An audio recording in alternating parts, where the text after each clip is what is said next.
नमस्ते, आप सभी का स्वागत है आज के इस कार्यक्रम में। आज हमारे साथ जुड़ रहे हैं सुमित पीर जी एक बार पुनः और बहुत मुस्कुरा रहे हैं। लगता है इनके पास कोई बांग्लादेश से तुरंत सीधे-सीधे कोई खबर आई है। क्यों साहब, वहाँ तो आप लोग मैंने सुना बांग्लादेश वाले आपके मित्र जो हैं वो ड्रोन उड़ा रहे हैं, दिखा रहे हैं भारत को देखो हमारे पास ड्रोन है भैया, बड़े-बड़े ड्रोन रखते हैं हम। तुम क्या रफ़ाल रखते हो? हमारे पास ड्रोन है। सर, सबसे पहले तो आपको नमस्कार, सभी दर्शकों को नमस्कार, शो पे बुलाने के लिए आभार और साधुवाद। तो भगवान श्री गणेश का नाम लेके शुभारंभ करते हैं सर।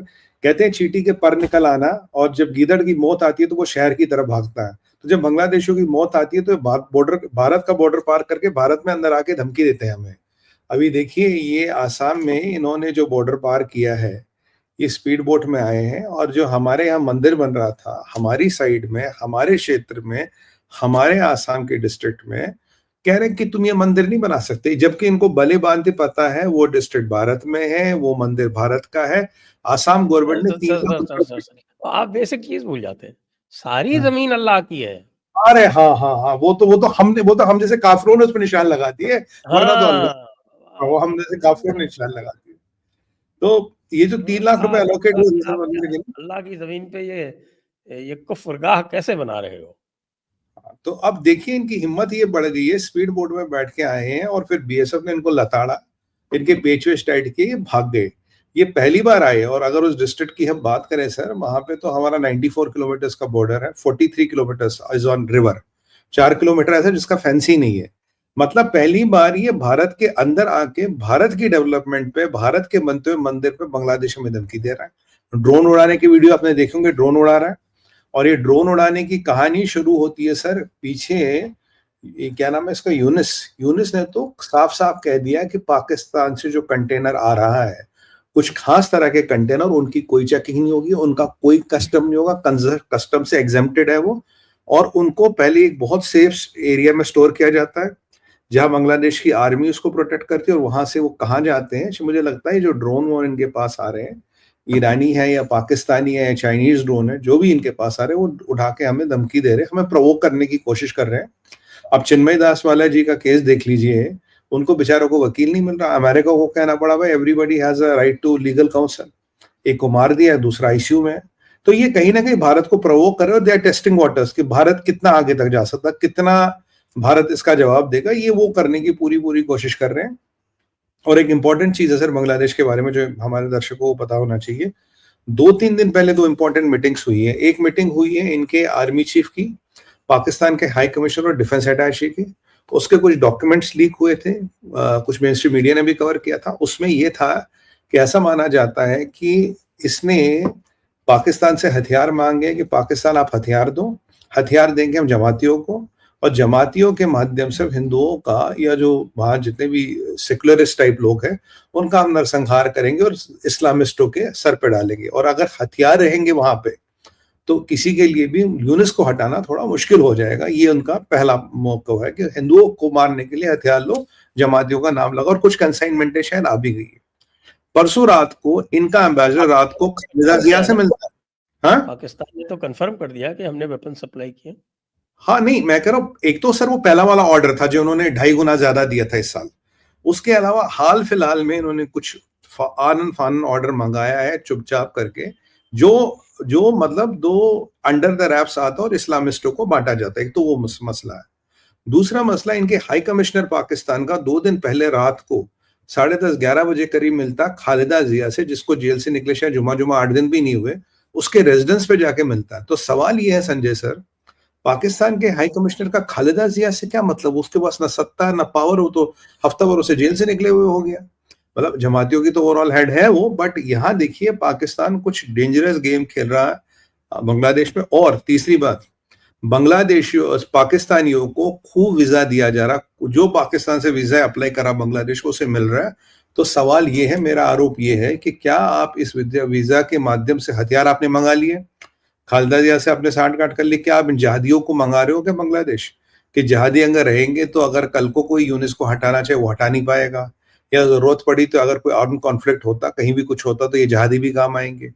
क्या पाकिस्तान के आतंकवादी उठ उठ के बांग्लादेश आ रहे हैं?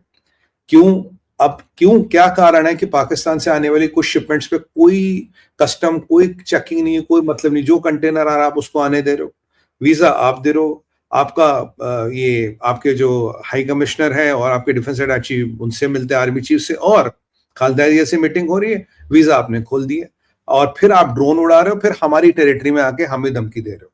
संजय सर, अगर हम सब चीजों का अध्ययन किया जाए तो कुछ कुछ खतरनाक हो रहा है। और मैं आपको बता दूं, एक और इंपॉर्टेंट डेवलपमेंट हुई है, ये जो डोनाल्ड लू यहाँ था, अब देखिए भारत तो इनको कहता रहा देखो भैया ये ये हमेशा हमारे यहाँ के लू से मिलने तो नहीं आया था? नहीं, वो मिल भी सकता, देखिए वो मीटिंग सीक्रेट होगी, वो हमें बताएंगे नहीं, चोरी छुपे मिलेंगे किसी मतलब किसी चैपल वैपल में मिल लेंगे, तो हमें नहीं बताएंगे कहाँ मिलेंगे, नहीं कहेंगे हम दोस्त। हमारा लू डोनाल्ड लू से मिलने नेपाल भी जा सकता है। हाँ, नेपाल में नेपाल भी जा उसके सकता, दोस्त हैं। बहुत बहुत दोस्त है इसके, तो हर जगह दोस्त है सर। अब यहाँ जो मैं जिस डेवलपमेंट के बारे में मैं आपको कह रहा था कि अब देखिए बांग्लादेश कहता रहा कि आप, शेख हसीना भारत में रह के कोई स्टेटमेंट नहीं देगी, कोई कुछ नहीं बोलेगी। पर अब एक चीज की आपने टाइमिंग नोट की होगी संजय सर, जब डोनाल्ड लू भारत आता है तभी शेख हसीना वॉशिंगटन में उनके एक वर्कर्स है, उनको वह वीडियो कॉन्फ्रेंसिंग भारत से एड्रेस करती है, जहां 5-8 चीजें उन्होंने खुल के बोली है। पहली चीज कहती है कि मोहम्मद यूनिस इस्लामिस्ट है, मोहम्मद यूनिस जेनोसाइड करा रहा बांग्लादेश में। तीसरी बात उन्होंने कहा मुझे तो रिजाइन करने का मौका ही नहीं मिला। चौथी बात उन्होंने बोली कि भाई माइनॉरिटीज पर बहुत अत्याचार हो रहे हैं। पांचवी बात उन्होंने बोली कि ये तो मुझे और मेरी बहन को भी एग्जीक्यूट कर लेते, निपटा देते अगर मैं तब पलायन नहीं करती। तो ये जो 4-5 चीजें हैं, और ये कह रही है कि भाई जो अभी बांग्लादेश में चल रहा है ये एक सोची साजी कार्रवाई थी, और जो सो कॉल्ड स्टूडेंट लीडर था, जो बेसिकली हिजबुल तहरीर वाले लोग थे, उनको खुद यूनिस ने वर्ल्ड स्टेज पे क्लिंटन फाउंडेशन का जो इवेंट था उसमें बता दिया भाई ये आदमी था, पीछे कोई स्पॉन्टेनियस प्रोटेस्ट नहीं था। तो ये जो सारा खेल हुआ है इसका शेख हसीना का खुलासा करना तब जब डोनाल्ड लू यहां आता है, क्योंकि डोनाल्ड लू पहले शेख हसीना से तो मिलने गया था, वो एयरबेस मांगने के लिए, जो उसने उसे मना किया था तब उसने सारा नाटक रचा। तो अब इंडिया भी अमेरिका को जरा उसके कॉइन में जवाब दे रहा है। उन्होंने डोनाल्ड लू को यहां भेजा कल्चरल और डिप्लोमेटिक टाइज बढ़ाने के लिए। भारत ने तभी शेख हसीना का वो वीडियो कॉन्फ्रेंस के माध्यम से इंटरव्यू कराया, मतलब एड्रेस कराया उसने अपने कार्डर को, और भारत ने ये बोल दिया कि शेख हसीना की पोजीशन क्या है, बांग्लादेश में क्या हो रहा है, माइनॉरिटीज के साथ क्या हो रहा है, हिंदूज के साथ क्या हो रहा है। और यहाँ एक और इंपॉर्टेंट चीज है सर, उसने कहा है कि 11 चर्च भी जला दिए गए हैं। 11 चर्च जलाने का मतलब है एक चीज को इंटरनेशनल बनाना, इसके खाली हिंदू नहीं, बुद्धिस्ट हो, क्रिश्चियन हो, हर एक के साथ शोषण प्रताड़न हो रहा है इस्लामिस्ट यूनिस के शासन प्रशासन में। और ये करवाने वाले जो बाइडेन, ये करवाने वाला ओबामा, ये करवाने वाले क्लिंटन, जिनका ये पट्टा है। और हाँ, एक और सनसनीखेज खुलासा शेख हसीना ने दुनिया को याद दिलाया, बोला भैया जो तुम यूनिस कह रहे हो ना, बिना दाढ़ी मूछ वाला मौलाना जो है, ये खतरनाक तो होते बिना दाढ़ी मूछ वाले ज्यादा। कहते एक बार बताओ, ये इस पे तो मनी लॉन्ड्रिंग के केस हैं, ये तो ग्रामीण बैंक से मनी लॉन्ड्रिंग करता था, मनी लॉन्ड्रिंग वाला बंदा है, ये made all the money from money laundering. इसीलिए इसने क्लिंटन फाउंडेशन को काफी मोटे मोटे डोनेशन भी दिए है। कह रहा है ये जो अभी बैठा बंदे तो करप्ट है, इसमें तो मनी लॉन्ड्रिंग के केस चले, ये कौन सा ईमानदार बंदा जिसको तुमने कस्टोडियन बना दिया, नोबेल प्राइज मिलने से क्या ईमानदारी थोड़ी ना आ जाती है। तो अब ये 8-10-15 आरोप जो शेख हसीना लगाती है, और तब जब डोनाल्ड लू यहाँ होता तो भारत ने भी अपने दावपेच मुझे लगता खोल दिया, उन्होंने अपना बंदा यहाँ भेज दिया। वहां अमेरिका में जो अधिवेशन हो रहा था, शेख हसीना उसको एड्रेस करते हुए 15 पॉइंट बोल देती है।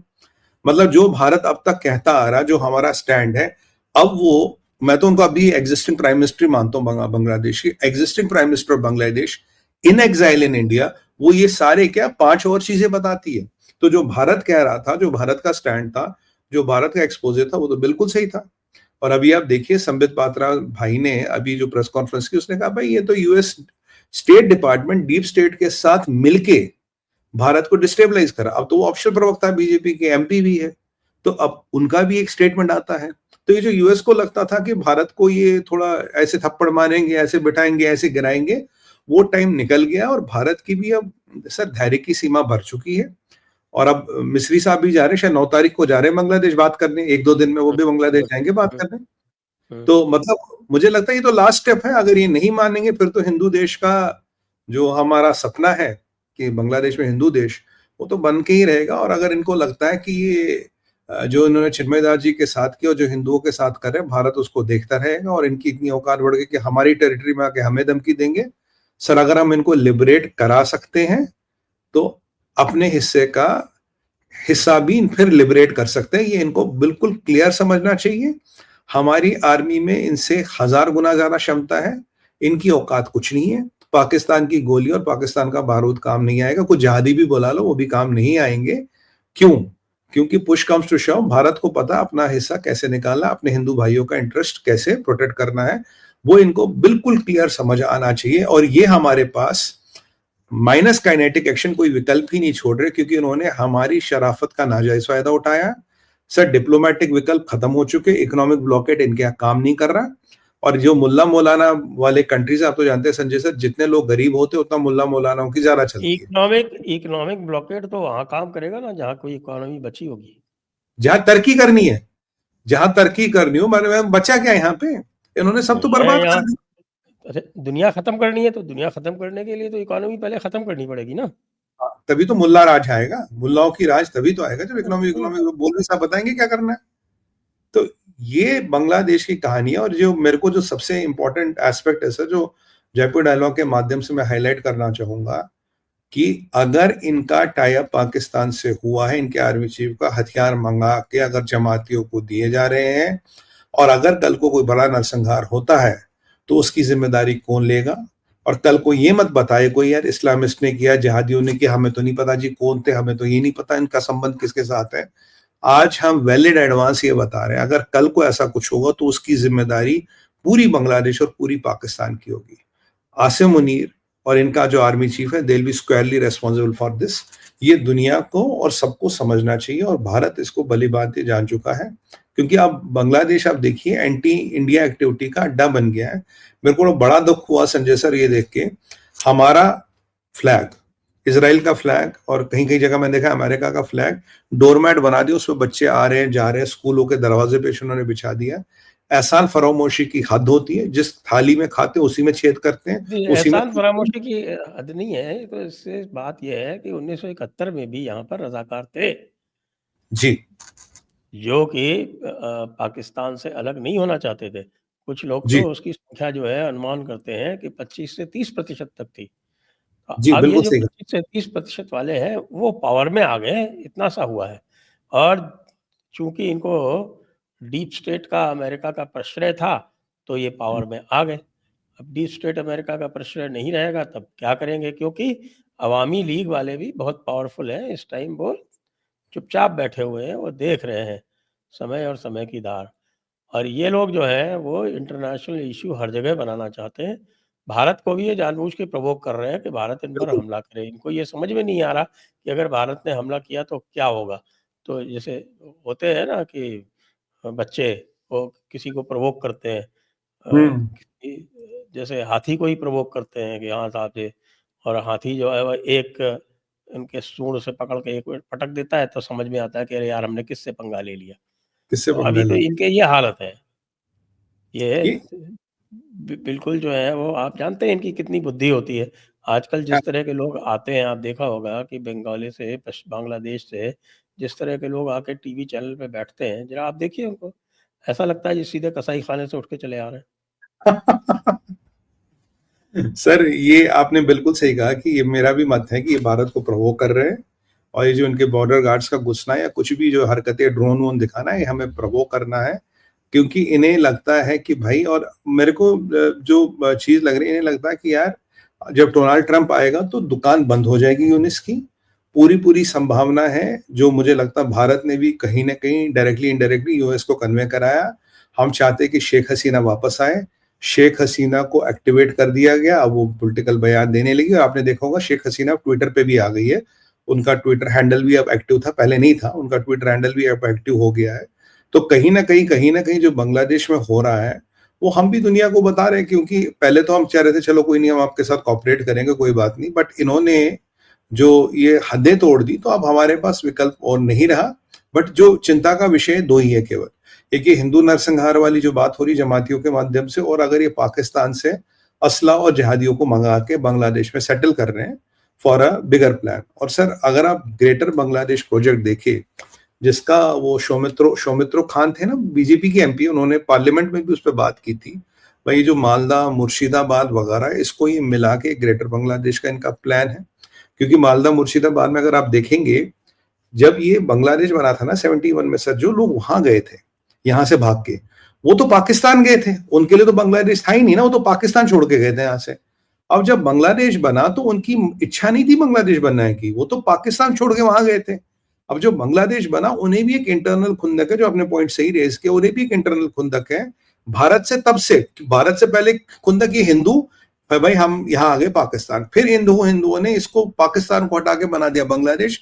और अब ये भी कुछ लोग कह रहे हैं कि ऐसा संभावना है कि ये रीयूनिफिकेशन की भी कुछ बातें चलने लगी है बांग्लादेश में, कि भाई फिर यूनिफाई किया जाए, फिर एक मुसलमान मुल्क बनाया जाए।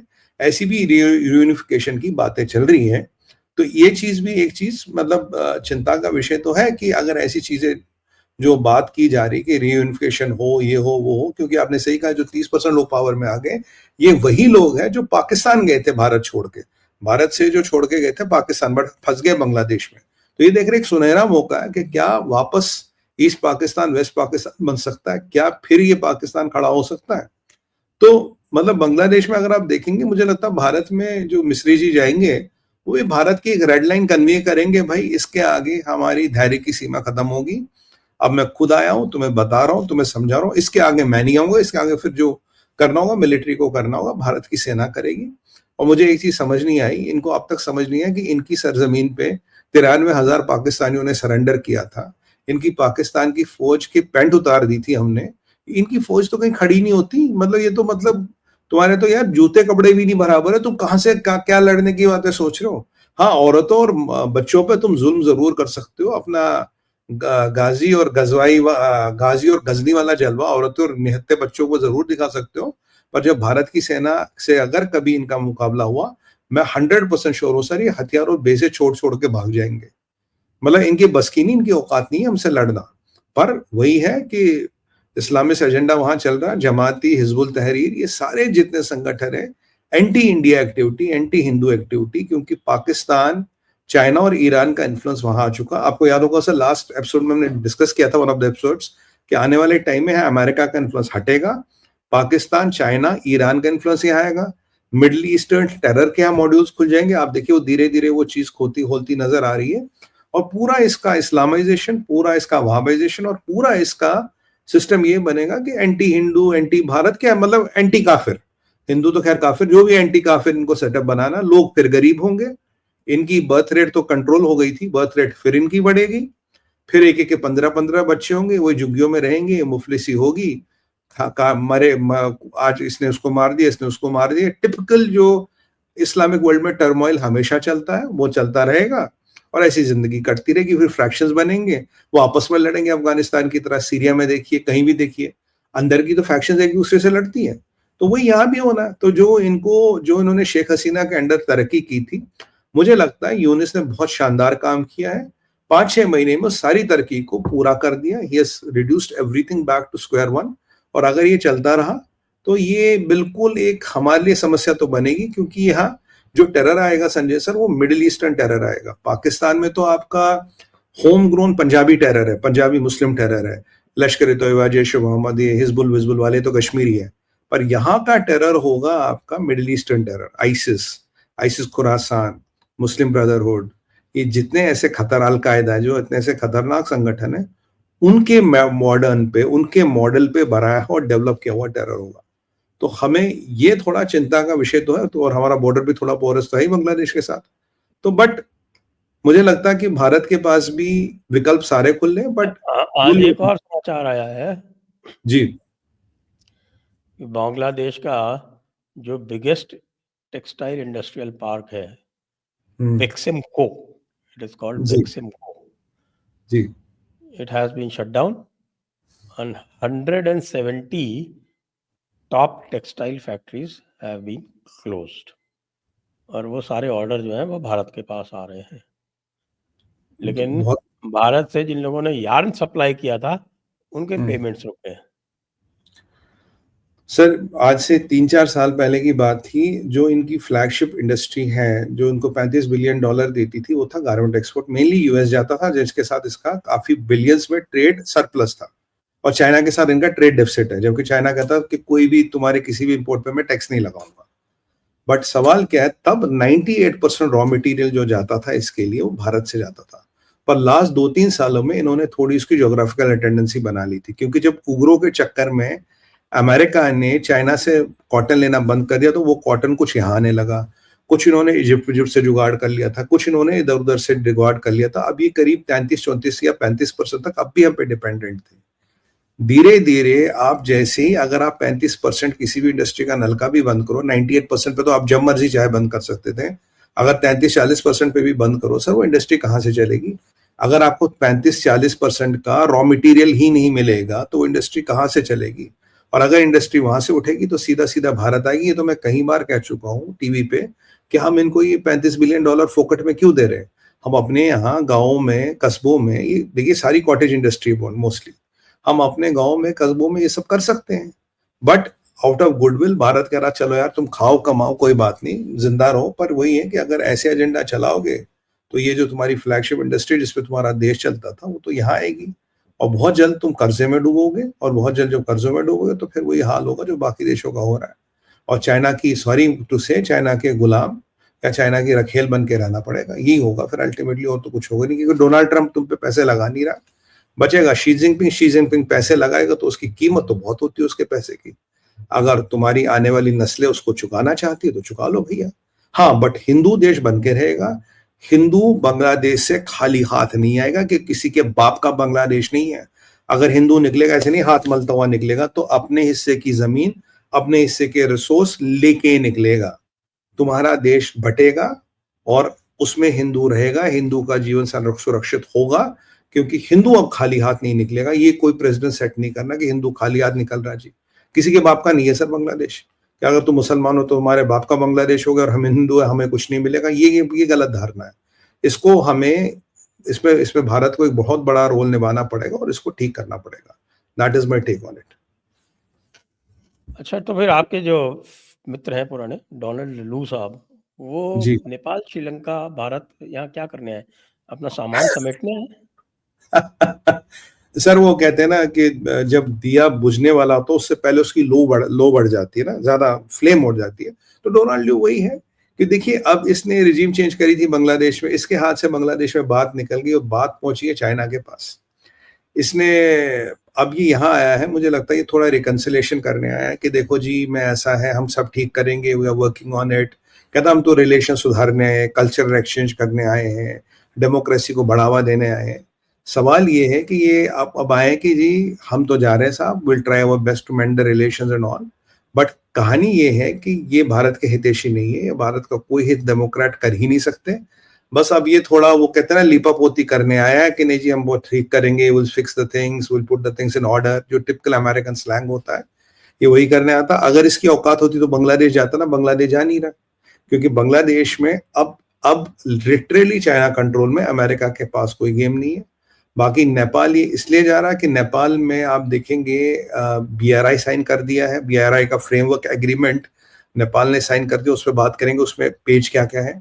और आप देख रहे हैं श्रीलंका में भी एक लेफ्ट लीनिंग जो गवर्नमेंट है, वो कहीं ना कहीं आ गई है, क्योंकि इन दोनों जगह पे चाइना का इन्फ्लुएंस बढ़ गया है।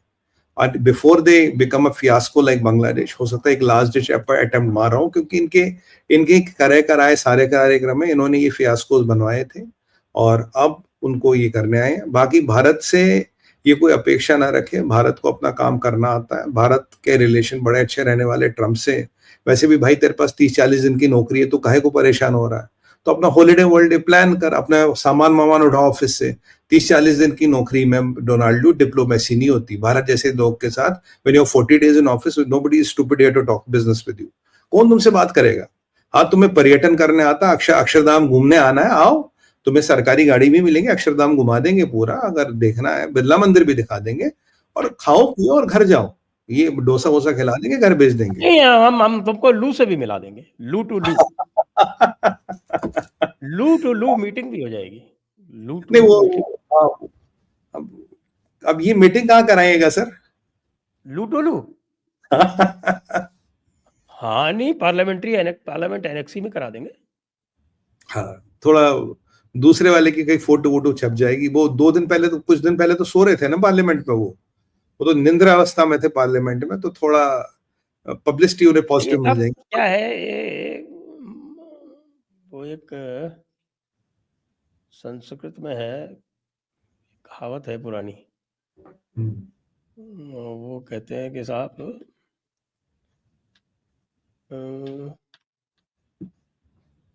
याद कर रहा हूं मैं।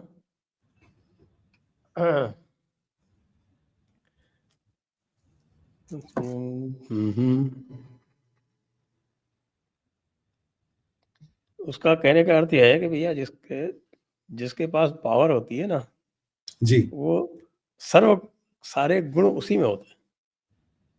Because of power, because of power. Because of power, सही बात कर रहे हैं। अब डोनाल्ड, अब तो ये लू या वो लू, दोनों के पास ही पावर नहीं है सर। ये तो दोनों डूबते हुए सूरज है। एक अस्त होने वाला, एक डूब रहा है। तो ये दोनों डूबते हुए सूरज आपस में क्या बात करेंगे कि तू कब डूबेगा मेरे तो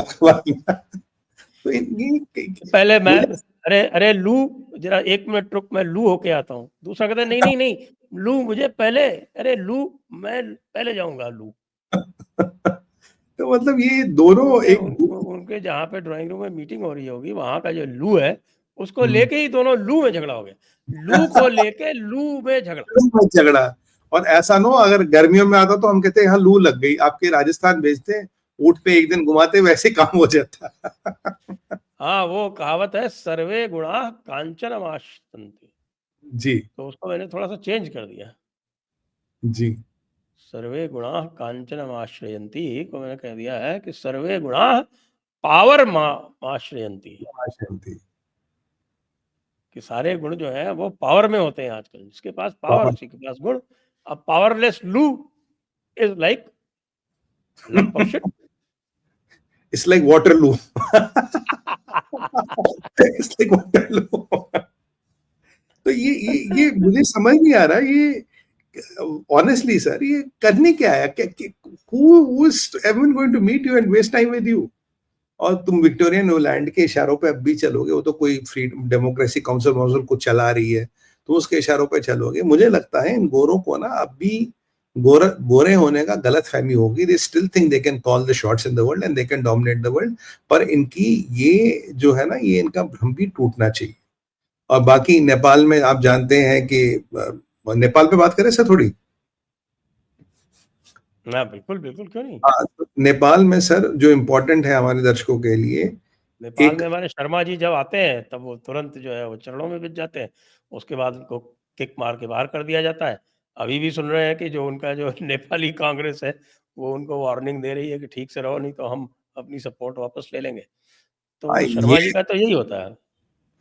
शर्मा जी तो पहले लाजपत नगर रहते थे ना सर, दिल्ली में, और सुना है कि इनकी काफी अरे खातिर लाजपत नगर ये अवध ओझा वाली कोचिंग में तो नहीं पढ़ते थे कहीं? नहीं नहीं नहीं नहीं, ये लाजपत नगर रहते थे जब ये एग्जाइल में थे, और इनकी काफी खातिर तवाजु की है। और सुनने में है काफी कुछ भारत को, इनकी जो रुचियां हैं और जो इनके कुछ मतलब आदतें हैं, उसके बारे में भारत को काफी कुछ पता है, काफी कुछ जानकारी है। क्योंकि क्षेत्र हमारा था। देखिए, जाहिर सी बात है, हमें पता तो होगा ही नहीं अगर हमारा क्षेत्र रहेगा।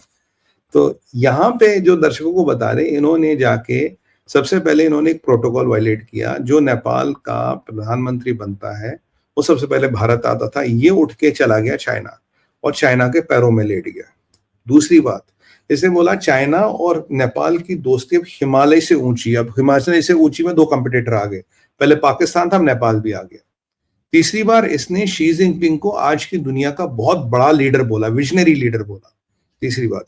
चौथी बात, सबसे बड़ी, नेपाल के लोगों के साथ जो उसने धोखा किया, कहता है कि हमारा चाइना के साथ कोई मसला नहीं है, जबकि 2022 में उन्होंने खुद निकाला, यार ये टेरिटरी नेपाल की चाइना क्लेम करता है। कहता नहीं, हमारा चाइना के साथ कोई मसला नहीं। पांचवी बात, कहता जी आके चाइना में इन्वेस्ट करो। छठी बात, 9 पॉइंट का एमओयू साइन आया, उसमें से एक पॉइंट है कि चाइना अपने एक स्कूल खोलेगा नेपाल में, और धीरे धीरे जो इनके वो जुगाड़ी इंस्टीट्यूशन होते हैं ना, जो यूथ को इन्फ्लुएंस करते हैं, माइंडसेट चेंज करते हैं, मतलब वो ब्रेन वॉश करते हैं, वो इंस्टीट्यूशन धीरे धीरे नेपाल में खुलेंगे। अब जो मेन पॉइंट है वो है आपका BRI के एग्रीमेंट का फ्रेमवर्क। अब सर 2017 में एग्रीमेंट आया था, ठीक है ना। उसके बाद 2021-22 में कुछ इस पे प्रपोजल हुए थे, 32 साइट आइडेंटिफाई हुई, इन पे BRI बनेगी। फिर उन साइटों को 9 पे रिड्यूस किया गया, पर एग्रीमेंट का फ्रेमवर्क एग्री नहीं हुआ था। अब यहाँ पॉलिटिकल पेज आता है। इन्होंने क्या किया, अब ये गए, कहता जी अब हम नेपालीज वर्जन ऑफ एग्रीमेंट लेके गए हैं। और जो इनकी विदेश मंत्री है ये नेपाली कांग्रेस से आती है, पीछे मोदी जी से मिलके गई थी। तब ओली को हमने नहीं बुलाया था, केवल विदेश मंत्री को बुलाया था, मोदी जी से बिल्कुल मिलके गई है बहन जी। अब ये इनके साथ नेपाल गई। अब इन्होंने बोला भाई ये जो हमारा एग्रीमेंट की रूपरेखा है ये नेपाली वर्जन, इस पे साइन करो। मेन डिफरेंस क्या है, नेपाली कांग्रेस कहती है नेपाल कोई लोन नहीं लेगा चाइना से, ना सस्ता लोन ना महंगा लोन। अगर चाइना को देना है तो ग्रांट दो, अन्यथा कोई लोन नहीं होगा। अब जो ओली वहां गए तो उसमें क्या हुआ, चीनियों ने कहा नहीं नहीं नहीं, देखो ग्रांट तो नहीं हो सकता, एड कर देंगे इसे। कहता एड क्या हुआ, कह रहा कहीं ग्रांट होगा कहीं लोन होगा। तो एड की बात सुन के तो ओली साहब तो आगे वापस।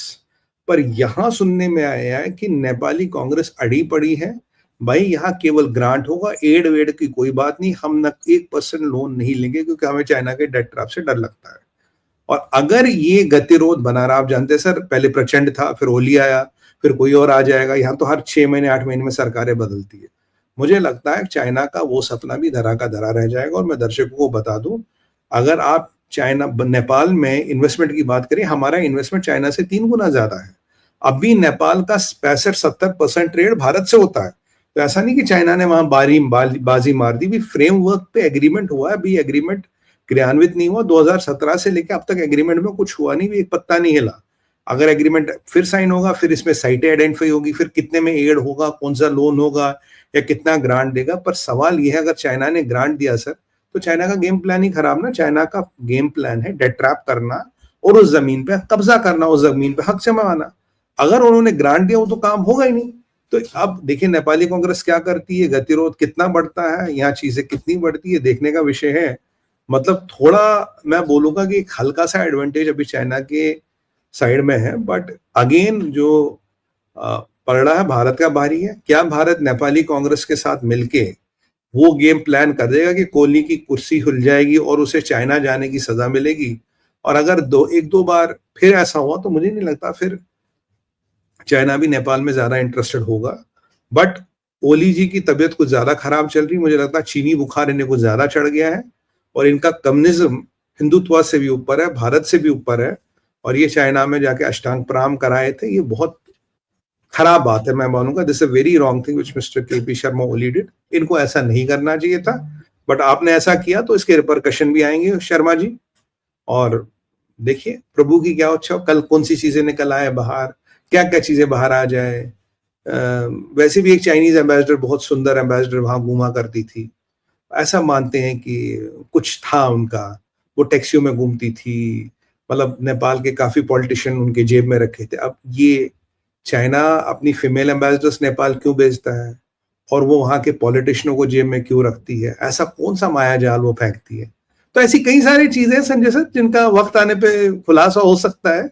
तो शर्मा जी को अपनी चाइना भक्ति पे थोड़ा संयम रखना पड़ेगा, अन्यथा पता नहीं कौन कौन सी बातें, कैसी कैसी बातें इतिहास से निकल आए, और ऐसा ना हो कि आदमी मुंह दिखाने लायक ना रह जाए ना। होता है ऐसा किसी कुछ कुछ लोगों के साथ। तो बस इससे ज्यादा तो मैं नहीं कहूंगा, ये चाइना वाली भक्ति भाई बात बनेगी नहीं।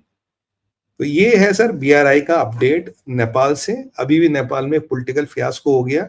मुझे नहीं लगता कि नेपाली कांग्रेस कुछ भी मानेगी माइनस ग्रांट।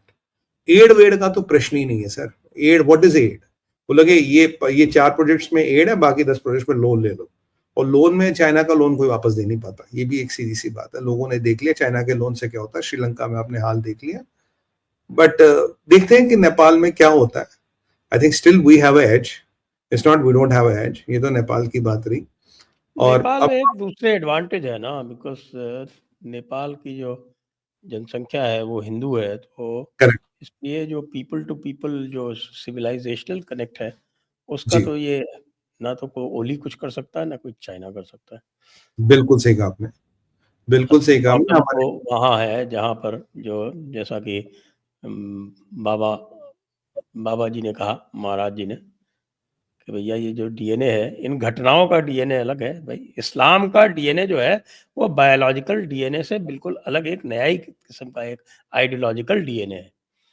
वो जिसके अंदर प्रवेश कर गया, उसको वो, उसका जो ब्रेन है वो खा जाता है। ब्रेन में कीड़ा लग जाता है, कीड़ा ब्रेन में लग कीड़ा जाता है। लग जाता है। तो हाँ। जैसे कि अच्छा, आपके जो खास लोग हैं, पाकिस्तान, हाँ, उनका क्या अरे है? हाँ सर, पाकिस्तान में 3-4 बड़े दिलचस्प अपडेट है सर। पहला अपडेट है कि बुशरा बीबी जो फिलहाल किसी जो पिछले वो जुलूस वुलूस लेके निकली थी, वो लफड़ा वफड़ा हुआ था गांधरपुर, कहता जी इन्होंने हजारों लोग मार दिए, वो कहता हमने किसी को नहीं मारा, वो सब तो चल ही रहा था। बुशरा बीबी थी तब से गायब। अब कल परसों कोर्ट ने फिर से एक बुशरा बीबी को अरेस्ट करने के लिए वारंट निकाले। बोला भाई तोशा खाने केस में तो इन्वॉल्व है, तो फिर से अरेस्ट हुई जाएगी, जबकि पहले बुशरा बीबी को छोड़ा गया था। ये माना जाता जो बुशरा बीबी ने पंगा किया, इसलिए इनके खिलाफ फिर वारंट निकला, फिर ये अरेस्ट होंगे। पहली बात तो ये है। दूसरा बात, ये जो इमरान खान नियाजी है, इस पे सर लगे हैं अब जो जीएचक्यू पे हमला हुआ, जो इनका क्या कहते हैं वो कौन कौन क्या कहते हैं इनके उस कमांडर को, कोर कमांडर के घर पे हमला हुआ, जो वायलेंस हुआ था, उस पे जो भी उसका डैमेज हुआ, जो भी वहां जाने गई, वो कॉन्स्पिरेसी का चार्ज लगा इमरान खान नियाजी पे। तो मतलब अगर ये चार्ज बैठता है तो इमरान खान नियाजी का ये कोर्ट मार्शल भी कर सकते हैं, मिलिट्री कोर्ट में भी ट्रायल कर सकते हैं। पूरी पूरी संभावना ये है कि इमरान खान को ये टांग भी सकते हैं आपकी बार, क्योंकि मिलिट्री कोर्ट में तो 15-20 दिन में, महीने भर में वो फैसला कर लेंगे। क्योंकि ये जो आर्मी पे अटैक हुआ, आर्मी की कैजुअलिटीज हुई, उस सब को जो किंग पिन माना गया है, वो माना गया है इमरान खान नियाजी को, वो मुकदमा उस पर दायर किया गया। तो मुझे नहीं लगता वो जिंदा निकलेगा। अब जब तक भी उसके जान में जहान है चलता रहेगा। By the way, Faiz Hamid भी जेल में, फैज हामिद पे कुछ नहीं हो रहा। और एक और डेवलपमेंट है, तो बुशरा बीबी थी, इमरान खान था, बाकी इनकी आर्थिक परिस्थिति तो बद से बदतर हो रही है, आप तो जानते ही है। यहाँ एक और डेवलपमेंट हुई है, 20 साल बाद मसूद अजहर नमोदार हुआ है, और मसूद अजहर कहता है कि भाई हमें वहां बेंजामिन नेतन्याहू को मुझे हटाना है और यहाँ मुझे नरेंद्र मोदी को हटाना है। ये मसूद अजहर कहता है 20 साल बाद सरफेस होके रैली को एड्रेस करता हुआ। वहां मतलब आपका बेंजामिन, कहने का मतलब है कि मसूद अजहर वही बात कहता है जो राहुल गांधी कहता है। सिमिलरिटी है सर, बहुत बहुत सिमिलरिटी है। और यहाँ एक और आप चीज देखिए, दूसरी बात कहता है कि के मुसलमानों, क्या तुम मेरे 300 मुसलमान नहीं दे सकते कि मैं तुम्हें अयोध्या फिर फतेह करके दूंगा, मैं वहां फिर बाबरी मस्जिद बनाऊंगा। 300 मुसलमान अगर मेरे साथ आ जाए तो मैं ये काम कर सकता हूं। क्या भारत 300? में ऐसे, बस 300 मांग रहा है। मतलब अच्छा, मुझे लगता है हिंदुओं को बहुत ज्यादा अंडर एस्टिमेट कर लिया उन्होंने, कोई बात नहीं। कहता कि 300 मुसलमान दे दो, मैं वापस बाबरी मस्जिद 300 बना तो के। हजरत ओवैसी अकेले दे देंगे, क्या दिक्कत है? सर वो कागज के शेर है सर, वो 15 मिनट वाले डायलॉग अरे बोलते हैं तो जैसे। भाई, वो उसे सूरा के हस्बैंड से ताल्लुक कर ले। वो तो बेचारे क्या सर, अब देखो इलेक्शन में हार गए हैं, जो कर्जा वर्जा चढ़ गए उन पे, फिलहाल तो कर्जे का ब्याज के पैसे ढूंढ रहे हैं वो, मूल मूल वहीं रखा, ब्याज का अरेंजमेंट कर रहे हैं दाएं बाएं से। तीसरी चीज संजय सर जो मैं हाईलाइट करना चाहूंगा, जो मसूद अजहर आया, सरफेस हुआ, कहता कि भाई, और अगर आप याद करें उसके एक दिन पहले संभल में जो कारतूस मिले उसमें मार्किंग थी ऑर्डिनेंस फैक्ट्री ऑफ पाकिस्तान। वो मेड इन पाकिस्तान असला मिला, मेड इन पाकिस्तान कारतूस मिले। क्या ये दोनों चीजें जुड़ रही हैं? क्या संभल में आईएसआई और मसूद अजहर के मदद से या जहादियों के मदद से असला पहुंचा है? अगर असला पहुंचा है तो किसने पहुंचाया है? अगर असला पहुंचा है तो क्या ये जो समाजवादी पार्टी का एमएलए और एमपी नामजद है एफआईआर में, क्या इनका कोई रोल है? क्या कोई और शक्तियां इन्वॉल्व है? क्या संभल और आईएसआई में और पाकिस्तान और मसूद अजहर के ये जो तार मिल रहे हैं, ये जो हिंदू टेम्पल्स को, ये जो मुसलमान मस्जिदों पे ये जो इलीगल मॉस्क बनी है, इनको लिबरेट करने की बातें हो रही है, ये कारतूसों का मिलना 20 साल बाद सरफेस होना, जबकि भारत ने खूब लताड़ा पाकिस्तान को। कह रहे तुम तो कहते मसूद अजहर है ही नहीं, 20 साल बाद कहां से लताड़ी जिंदा हो गया? ये कहा, ये wait did he surface after so many years? भाई ये इतने साल बाद जो पब्लिक में आया तो कहां से आया? तो ये चीजें कुछ हमें पाकिस्तान में भी और यहाँ यूपी के संबल में भी कुछ कनेक्शन बताती है सर। यहाँ कुछ आईएसआई का लेना देना नहीं। तो यहाँ से पाकिस्तान ऑर्डिनेंस फैक्ट्री के बने हुए कारतूस कहाँ से मिलेंगे? यहाँ संभल में किसने लाए वो कारतूस? कौन है वो गद्दार? और उन गद्दारों के साथ क्या हुआ जो जिनका पाकिस्तान के आईएसआई और अरे मसूद अजहर? साहब, आप किन कारतूसों की बात कर रहे हैं साहब? हमारे पास तो बहुत सारे कारतूस हैं। एक कारतूस का नाम आरफा है, दूसरी कारतूस का नाम राणा है, तीसरी कारतूस का नाम सायमा है, चौथी कारतूस का नाम सबा है। इस तरह के कारतूस ढूंढिए ना, आप कहाँ वो खोखे वाले कारतूस ढूंढ रहे हैं? अच्छा, आप लाइव एमिनेशन की बात कर रहे हैं, वो तो डेड हाँ। एमिनेशन। तो इस तरह के कारतूस घूम रहे हैं चारों तरफ। सर ये पाकिस्तान में तो ये 3-4 डेवलपमेंट्स हुई है हाल फिलहाल में, जो बड़ी डेवलपमेंट्स है।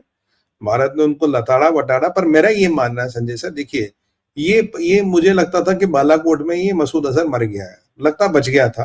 पर आपको नहीं लगता ये अब ये जब पब्लिक में आ ही गया है और हमें दिख ही गया है जिंदा है, तो अननोन गनमैन के निशाने पे तो आ ही सकता है। ठीक है, अननोन गनमैन को भी तो कहीं ना कहीं ये चाहिए ना, प्रूफ ऑफ लाइफ। अब उन्हें पता लग गया यार, इतना बड़ा हाई हाई ट्रॉफी, हाँ, हाई ट्रॉफी वो हमारे पास है, डार्ट बोर्ड है। तो मुझे लगता है अननोन गनमैन काफी सक्रिय हो जाएंगे इसके बाद, क्योंकि अब छुपा तो इसलिए था क्योंकि लोगों को ये ना पता हो जिंदा है, मर गया, क्या हो गया।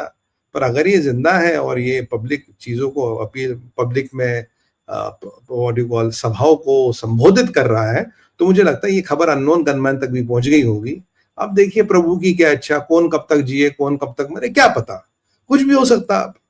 तो पर सवाल एक है संजय सर, ऐसी क्या मजबूरी थी आईएसआई की और पाकिस्तान के शासन की कि इसको उन्होंने ऊपर कर दिया, इसको उन्होंने, इसका जो सस्पेंस इसके आसपास था उसको खत्म कर दिया, और क्या इरादे वो लेके भारत के पास कार्रवाई करे। और आपको एक और अपडेट बता दूं, 62 नेवल वेसल्स और एक सबमरीन बन रही है पाकिस्तान में, जो पूरे चाइना फंडेड, चाइना इंजीनियर्स और चाइना का मटेरियल सब लग रहा है उसमें।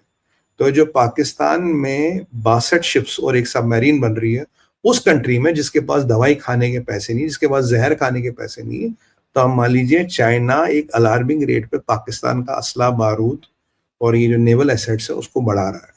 तो ये एक इंपॉर्टेंट कंसर्न है। इवन हमारे नेवल चीफ ने भी इसको रेज किया अभी पीछे। ये एक इंपॉर्टेंट कंसर्न है जिसकी तरफ हमें देखना चाहिए। ये चाइना पाकिस्तान में पाकिस्तान का असला क्यों बढ़ा रहा है, and why China paying all the money, why China footing all the bills. देखिए निशाने पे भारत है, लेट्स नॉट किड अवरसेल्व्स, निशाने पे भारत ही है।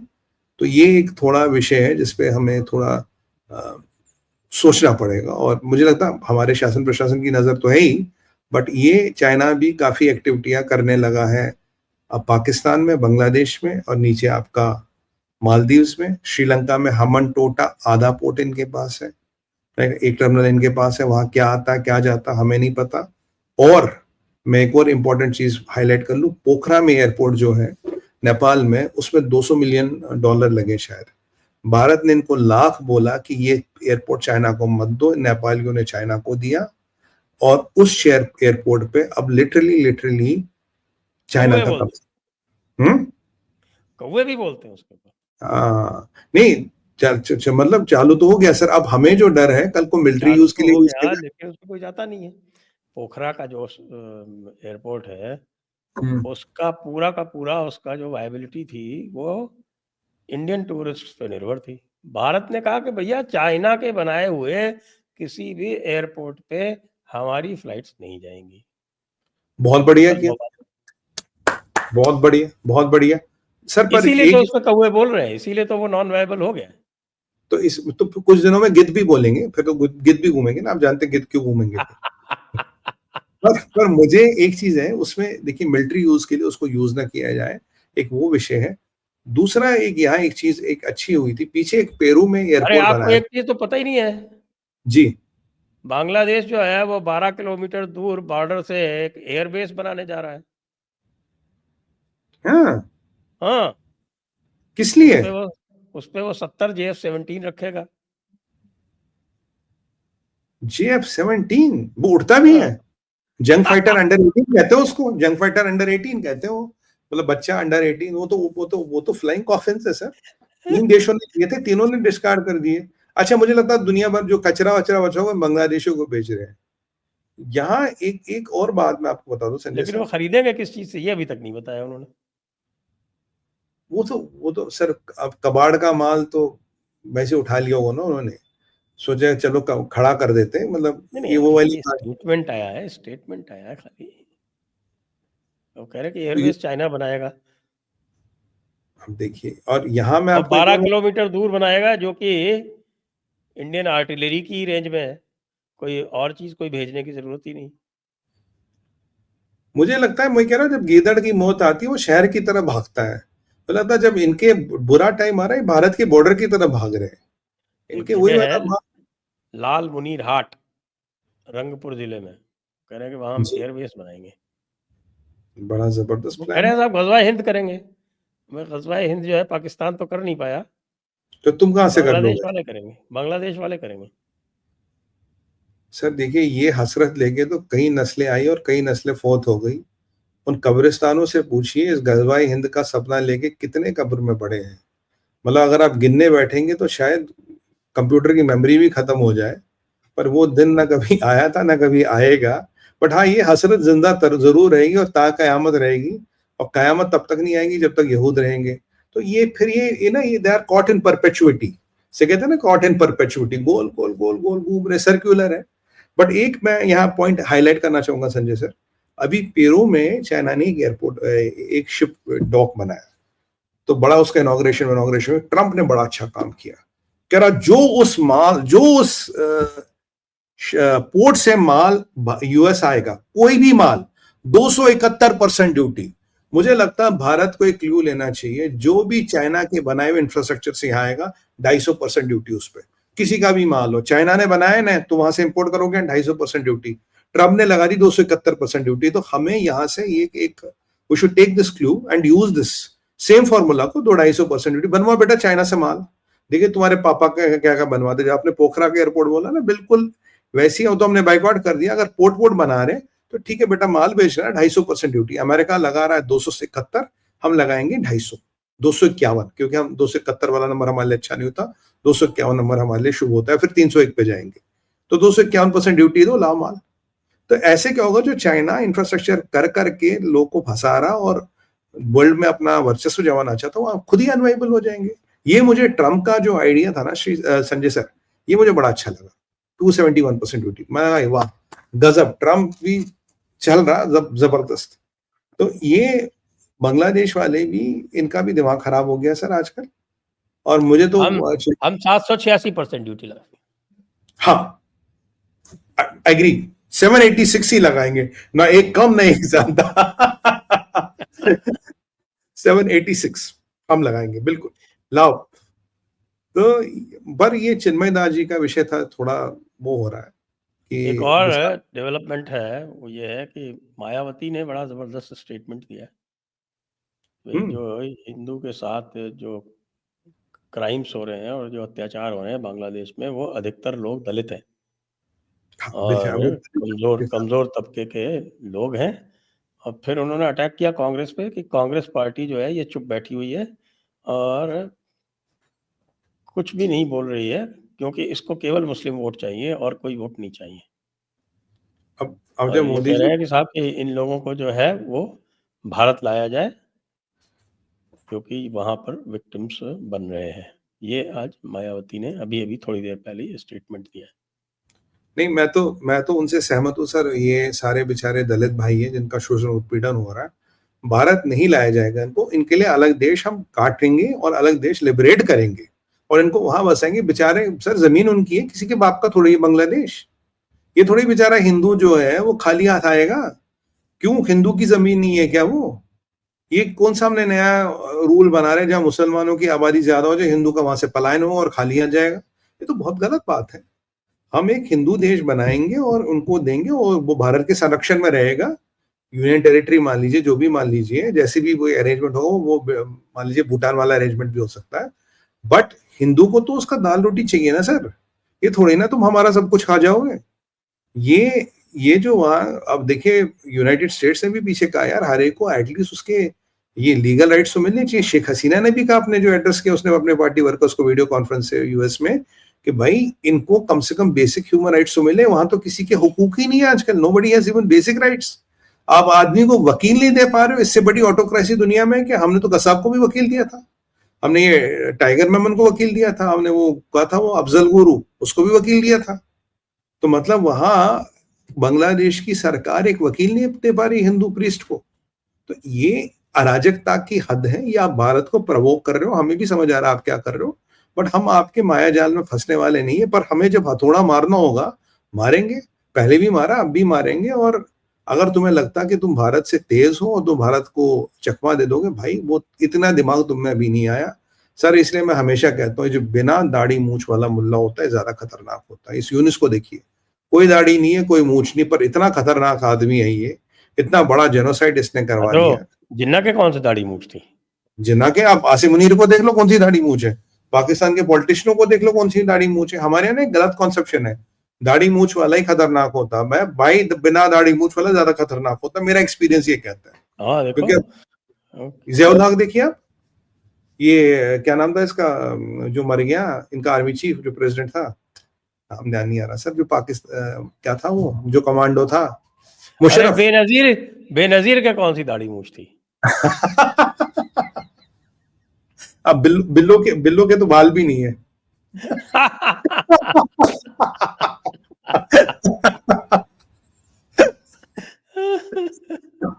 तो ये वाले, ये सर है इनकी मानसिकता, ये जिहादी मानसिकता। बट मुझे लगता है कि सर ओवरऑल ना हमें काफी चीजों को फाइन ट्यून करना पड़ेगा और चीजों को डायरेक्ट बोलना पड़ेगा।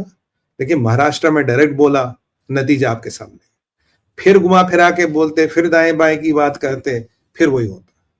तो कुछ चीजों को डायरेक्ट बोलना पड़ेगा और कुछ कार्रवाइयों को डायरेक्ट करना पड़ेगा। पर मुझे लगता है बांग्लादेश पे अब यूनिस पे प्रेशर बढ़ रहा है, बट मुझे यही डर है कि वो पाकिस्तान से मिलके क्या कर दे इन 40-45 दिनों में, कोई बहुत बड़ा कांड ना हो जाए और हमारे पूरे नॉर्थ ईस्ट को डिस्टेबलाइज कर दे। क्योंकि 4 स्टेटों के साथ इनके बॉर्डर तो मिलते ही है, वो भी तो हमारे एक लिए एक चिंता का विषय है जिसको भी हमें मैनेज करना पड़ेगा। और ये जो बॉर्डर पार करके हमें इन्होंने धमकी दी है, बिल्कुल प्रोवोकेशन है, 100% प्रोवोकेशन है। But I think we are doing what we have to do. But मुझे मेरा पर्सनल मानना है सर, डिप्लोमेसी और इकोनॉमिक ब्लॉकेट के विकल्प खत्म हो चुके हैं या बस खत्म होने वाले हैं, whichever state they are in. फिर तो एक ही विकल्प बचेगा और हिंदू देश का तो हमने कुछ ना कुछ करना ही पड़ेगा। अभी और खबर आई है कि एक टर्की वाला एक ड्रोन जो है वो बीएसएफ ने मार गिराया है बांग्लादेश बॉर्डर पे। अब देखिए टर्की यानी कि पाकिस्तान बांग्लादेश, तो यह टर्की चाइना बांग्लादेश, तार तो वहीं से जुड़ते हैं ना, इन सबके तार तो एक ही तार से जुड़ते हैं इनके। और ये टर्की का ये अब कुछ दिनों में उसका ईरान के ड्रोन पर, ईरान आजकल खुद बिजी है ड्रोनों में, उसके पास ड्रोन नहीं है। अब टर्की तो बड़ा सक्रिय हो रहा है हर जगह, खलीफा के पर निकल आ रहे हैं, जबकि इन्फ्लेशन वहां दुनिया में सेकंड हाईएस्ट है, पर उसी के निकल आ रहे हैं। तो पर बीएसएफ वालों को भी मतलब आप देखिए ना, एक और फ्रंट खुल गया उनके लिए, जो पहले फ्रंट नहीं था संजय सर, वो फ्रंट तो खुल गया ना उनके लिए भी। This is not a good situation.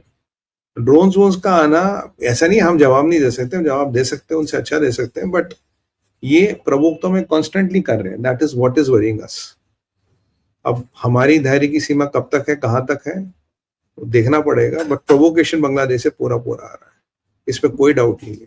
और ये भी हो सकता है चाइना के कहने पे हमें ये प्रोवोक कर रहे हो, क्योंकि चाइना में भी कोई परिस्थिति अच्छी नहीं है और उसके परिप्रेक्ष्य में ये हमें प्रवोक करे कि हम यहाँ से बिजी हो जाएं, वहां से चाइना का कुछ और प्लान हो। क्योंकि सबको पता है यार ट्रम्प के आने में 40-45 दिन है, उसके पहले पहले जो करना करो, उसके बाद काफी चीजें मुश्किल हो जाएंगी और काफी चीजें इम्पॉसिबल हो जाएंगी। So everybody is looking at this window, अभी जो करना कर लो, बाद में पता नहीं क्या हो ना हो। तो इसलिए अभी बहुत संयम से और बहुत धैर्य से काम लेने की जरूरत है। Everything should be cool calculated, अभी उत्तेजित नहीं होना चाहिए। बट हाँ, चीजों को ट्रायल बैलेंस में रखिए और वक्त आने पे ट्रायल बैलेंस को जीरो कीजिए, बस हम तो यही कहते हैं। अभी मत कीजिए, जब whenever you find the time is right, trial balance को जीरो जरूर करना है और इनको जरूर बताना है। और आपके पास हुकुम का इक्का अब भी है, हुकुम का इक्का शेख हसीना ने कभी रेजिग्नेशन दिया ही नहीं। उसने पहले भी बोला मुझे तो रिजाइन करने का मौका ही नहीं मिला। तो अगर शेख हसीना ने रिजाइन नहीं किया, she is technically still the prime minister of Bangladesh, जो आपके संरक्षण में है, जो आपकी प्रोटेक्शन में है। तो मुझे लगता है हमारे पास काफी कुछ अब भी है जो we can use and leverage, I mean, and try to do. और ट्रम्प तो वैसे ही सर बांग्लादेश में कोई इंटरेस्ट नहीं है ट्रम्प का, he is not interested in Bangladesh, वो अपनी लकड़ों में प्यूनी लिटिल थिंग। तो आइए इसमें आज की चर्चा को अब यहीं पर विराम देते हैं। सभी दर्शकों का बहुत बहुत धन्यवाद, सुमित पीर जी का बहुत बहुत धन्यवाद। जय हिंद, जय भारत, वंदे मातरम। संजय सर आपको बहुत बहुत धन्यवाद, सभी दर्शकों को बहुत बहुत धन्यवाद।